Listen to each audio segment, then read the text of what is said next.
Hi guys, so it's the 12th of September and I'm going to do my labour and delivery story, finally. Um, so I was right in the middle of doing this. This is the second time I'm doing this because I did it the first time and my laptop started to freeze on me, and so I have to start again. But it's okay. AJ's asleep right now. Hopefully he'll stay asleep for a little bit longer. I made notes while I was on labour, and I'm going to be relying on these because it has been a while. AJ will be 12 weeks old tomorrow, so it's been 12 weeks. But, so I will be looking down to my side because I have these here. Or maybe I'll look here.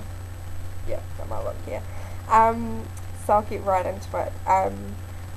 I'll start on the 17th of June, which is a Friday. That day I'd gone to the hospital for an assessment about a possible induction, and they just wanted me to go there to be checked up, like to make sure baby was doing okay, make sure there was plenty of fluid and stuff and he wasn't, running out of room and running out of air and whatnot. So we went and did that, and AJ was fine, I was fine. They said you could quite easily go another week. I was 41 weeks when we had our appointment. They said it would be fine for you to not have him until next week. He's fine. While I was hooked up on the machines there, the ones that were measuring his heart rate and everything, and the uterine activity, I think it was,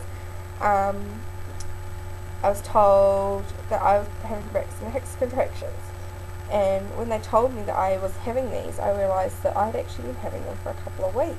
I just didn't know what they were. So I got that news. I was like, okay, so my body is doing something.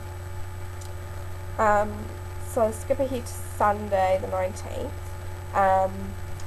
That day, in the late morning, I noticed that the Braxton Hicks contractions were different than they were the day before and the day before that. I was starting to get this pain in my back when I would get this Braxton Hicks contraction. And I would get them in my back as well as under my belly. And they were more painful than they had been in the previous 2 weeks. And so I was like, So from about midday I thought, got nothing better to do, I may as well just sort of keep track of them and just see if they're regular or whether they're just totally sporadic, and they were pretty regular, I guess you could say, between 15 and 30 minutes apart, and they were lasting up to 30 seconds. So I took note of these until it was about 6:30 that night, and they were pretty sort of consistent, and then I sort of gave up. I was just like, and so then my husband gave me a full body massage that night at about 8 o'clock because I was just feeling really like, I'm sick of being pregnant, why doesn't this baby want to come out, blah blah blah. So he gave me a full body massage, and then at 8:30, oh boy, they kicked up. From 8:30 until about, I think it was at 12:30 the next morning, they were coming they kicked up a notch. They were every 6 to 30 minutes, and they were lasting 30 to 40 seconds. And I did not click at this point, but I was actually in the startings of early labour. And I didn't click. I was just like, oh, okay. Then, I think about 12:30 Monday morning. So yeah, it's the middle of the night. I finally am able to go to sleep. And I'm asleep for about 3 hours, and I wake up at 3:30, and it is just, boom, that up a notch again. I'm like, oh my god, like I woke up, it was bad. I was like, whoa, that is bad. They were even more painful than they were the day before. back pain, front pain, it was everywhere. I was like, oh my god. So, I started keeping track of them again, and they really had kicked up a notch. They were now 5 to 10 minutes apart, and they were lasting between 20 and 45 seconds. So I was like, okay. So I kept track of these, because I thought, if this is the startings of labour, because I still hadn't clicked that I was in early labour, a few hours before, I thought I'd better keep track of these. So I kept track of them, keeping track, and they were really consistent. I'm like, I think this might be sort of what's happening. So at about 10 to 5, it would have been about an hour and a half, sort of, I rang my mum, because she and my dad were going to be coming up for the birth, and they live like 3.5 hour drive away. So I rang her and I said, this is what's happening, and she said, yeah, I'm pretty sure you're in early labour. I was like, okay then. So I rang my midwife, and she said, yep, sounds like you're in early labour, hang tight, keep track of them, and keep me posted if anything changes, if you have any, problems and stuff. At this point, I had no show, hadn't lost my mucus plug, my waters hadn't broken, nothing like that. So, yeah, so she said, let me know if this happens and blah blah blah. Just keep me posted. So I was like, okay. So, from then I was pretty much up. I was pretty much awake. I couldn't go back to sleep. So I was just sort of hanging around in bed like, dum. That morning I sent my husband off to work and said, look, you may as well go to work. Nothing's going to happen. So he went off to work, but then he was home again in a couple of hours. He said, I just couldn't stay at work. I was like, I had to come home. So he was home. My parents arrived about 10:30 that morning. This is Monday morning. So they arrived 10:30 that morning.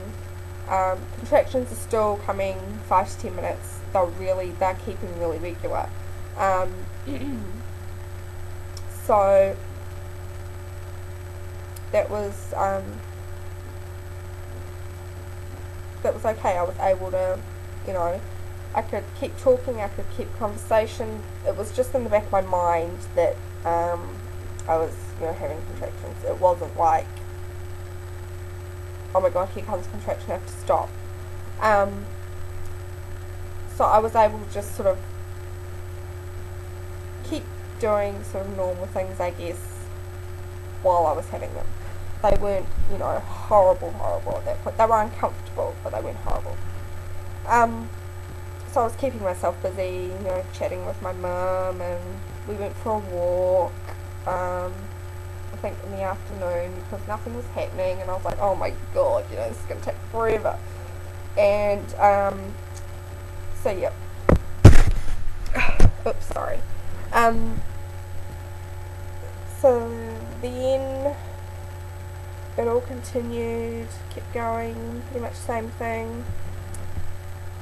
Finally, at about 7:30 on Monday night, I was able to get some sleep. And I was finally like, happily asleep. Then I woke up at 10 o'clock that night, and it was a really horrible contraction. It was really bad. I was like, oh boy. And so I was like, oh no, this is really bad. And they were all, again, kicked up a notch in intensity, and pain. Excuse me. And so, it was worse than it had been during the day, and I was just like, oh man. So at that point, I was pretty much up. I had to get out of bed. I couldn't get back to sleep. I couldn't lie down. I tried to lie down, but I just couldn't. Like, the back pain was really bad. I couldn't be comfortable lying down or sitting even. It must have been the pressure on my tailbone. because sitting was really like, oh, can't do that. So, I had to be standing pretty much, or leaning against something. So, those continued.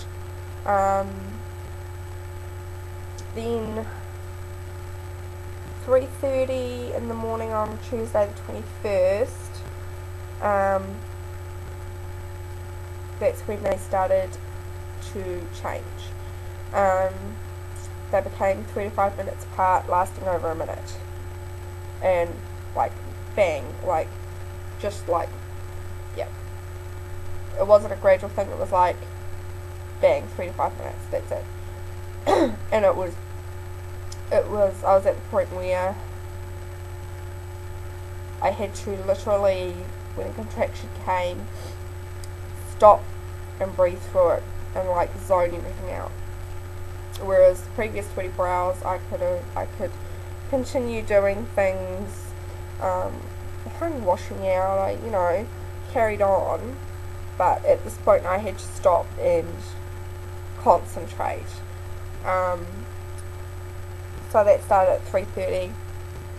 So I thought, if this really is labour, like if it is now active labour, I need to make sure that they are consistent for over an hour. So I vigilantly kept track of them with my phone and stopwatch and stuff, and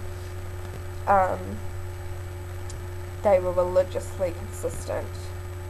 So I rang my midwife about 5 o'clock and I said 3 to 5 minutes apart, lasting over a minute, the pain's like getting worse. She said, rightio, you head off on your way to the birthing centre, I'll meet you there, we'll check you out, see how you're going, and blah blah blah. So I'm like, okay. So we get to the birthing centre about 5:30 in the morning and meet my midwife there, and she takes us to the bedroom, one of the rooms, one of the delivery rooms, and she hooks me up to the monitors to check his heart rate and to check contractions.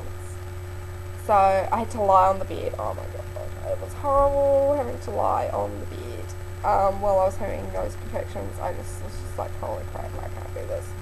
It was really bad. And having to lie still for like 45 minutes. So she had me hooked up and everything, and I was having contractions and everything, but they weren't being picked up by the monitor. And I was like, oh man, please don't be like not strong enough that I have to go home. My midwife came in and she said, well, where have your contractions gone? I'm like, no, I'm still having them. They're still there. I'm still having them. Like, believe me, I am not freaking joking. I was like, they better not have freaking just stopped. But she said, oh, I'll give you another 15 minutes, I'll come back. She came back in 15 minutes. She said, oh, yep, I can see them. They were finally starting to register on there. I don't know what it was. It might have been the way they were placed on my belly. The monitor thing was on my belly. I don't know. But yeah, so she said, right, I'll go ahead and check you. See how dilated you are, etc., etc. She did say to me, I don't think you'll be 3 centimetres yet, so you'll probably, she said, I think we'll be sending you home again. I'm like, oh my god, I don't want to have to go back home. Because at this point it had been 26, nearly 27 hours that I had been in labour. Like, yeah, only like about 2 or 3 hours since I've been in sort of active labour. But yeah, I was in labour. And I was like, I do not want to have to go back home again. So she went ahead and checked me. Oh, wow, that freaking hurt being checked. Holy crap. I screamed and cried. It was horrible, especially because I was having contractions at the same time. It was just like the worst thing ever. So, she checked me and she said, you're 5 centimetres dilated. I was like, oh, thank God, I'm good, I'm here. I'm not going to be going home again. Thank God. She said, looks like, you'll be in, you're staying. Ow. She said that my cervix was thin, so that was good. It was thinning out. She said she'd go ahead and do a membrane sweep because, of course, I hadn't lost my mucus plug or waters or anything. She did a membrane sweep. She said my waters were bulging. They were bulged. She could feel them. And she said that AJ was posterior. And I was like, oh man, that's why I'd been having all the horrible back pain, back labour, because he was posterior, his back was against my back. So I was like, oh man, like I really was hoping that he would be the right way around, but he was posterior. She said his head's there, but it's just the wrong way around. So she recommended, she said, just keep walking and moving and keep upright and about, and hopefully he'll turn himself. So that's what we were hoping for. So that's what I did. I paced the bedroom, the delivery room, I paced the delivery room, paced the birthing centre. My mum and I walked around and walked around the gardens and things that they have there, and just try to occupy our time, hoping that baby would turn himself around. So your contractions started to roll into each other, and this happened about 11 o'clock that morning. They started to roll into each other. There was starting to be no relief between contractions, and so I was just like, oh my god, and about this time my midwife checked me again and I was 7 centimetres dilated. I was like, really? I've only gone 2 centimetres in 5 hours, I think it was. I was like, you've got to be kidding me. And she said, it's because he's still posterior. It's just taking longer and longer, that's why. I was like, oh. So she said, I'm going to go ahead and break your waters, because at this point they were bulging. She said they are bulging, she said, I'm going to break them, because, we want you to make some progress here. So she broke my waters. That hurt. Having been checked while you're in labour for dilation and membrane sweeps and getting your waters broken hurts. It hurts. It hurts. So baby's still posterior. I'm about 7 centimetres dilated. She breaks my waters. I have to continue pacing because he's still posterior. At this point I've been awake for about 32 hours straight. Yeah, 32 hours straight. And I was completely exhausted. I was starting to get a little bit dehydrated. I have to admit I had not been keeping up on my water intake. I think I was just so much in the sort of trying to, I guess, prepare myself for what was coming, that I just sort of forgot about everything else.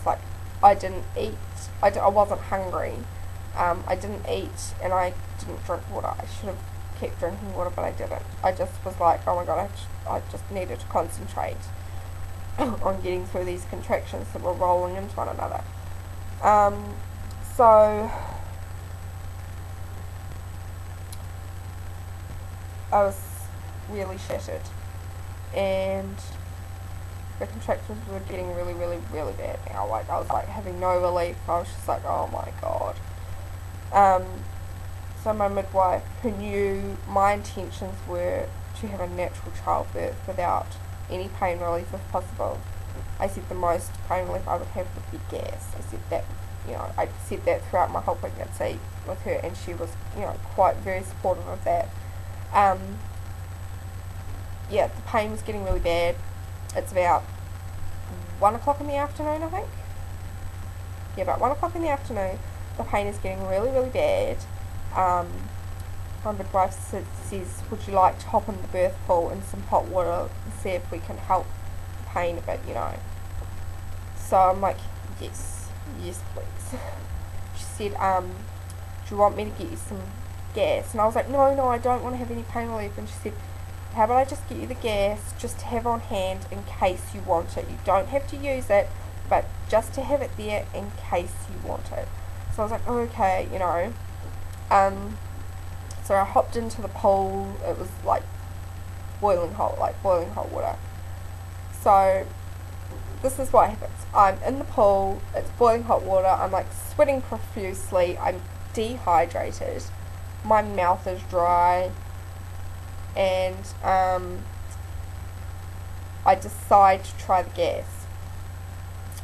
So I take some gas, and the combination of boiling hot birth pool, gas, dehydration is not a good mix. The gas worked for like the first 4 contractions that I used it for, and then it stopped working. It just stopped working.